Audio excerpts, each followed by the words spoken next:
Leaders of the Association of Southeast Asian Nations, or ASEAN, release a chairman's statement at the end of every summit. It sums up what the leaders talked about and what they agreed to do afterwards. This year, President Rodrigo Duterte is chairman. Members of the media obtained a draft copy of his chairman's statement. On the matter of the South China Sea disputes, the statement affirms the importance of, among others, avoiding complications through full respect for legal and diplomatic processes in accordance with maritime law.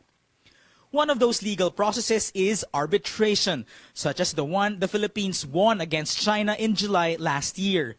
The Hague decision nullifies Beijing's sweeping claim in the disputed area and affirms Manila's maritime entitlements there. Experts have urged President Duterte to push for a direct mention of the arbitration ruling to bolster its impact. Among them, former Foreign Affairs Secretary Albert Del Rosario.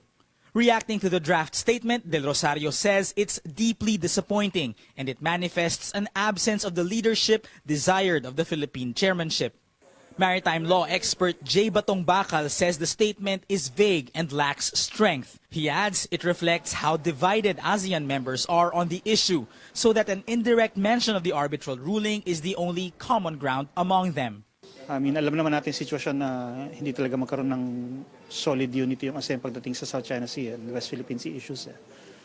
So ang dapat na lang nating hanapin is magkaroon sila ng unity in other forms, no? At saka yung actions niya in the South China Sea at least maging consistent, no? Lalo na consistent dun sa arbitral award. Pag ganon, di okay na sa akin yun. The Department of Foreign Affairs says the statement is only a draft and may still change by the end of the summit on Saturday. An important breakthrough in ASEAN this year is the framework of the Code of Conduct in the South China Sea. The regional bloc wants to finish it by June, after 15 years in the making.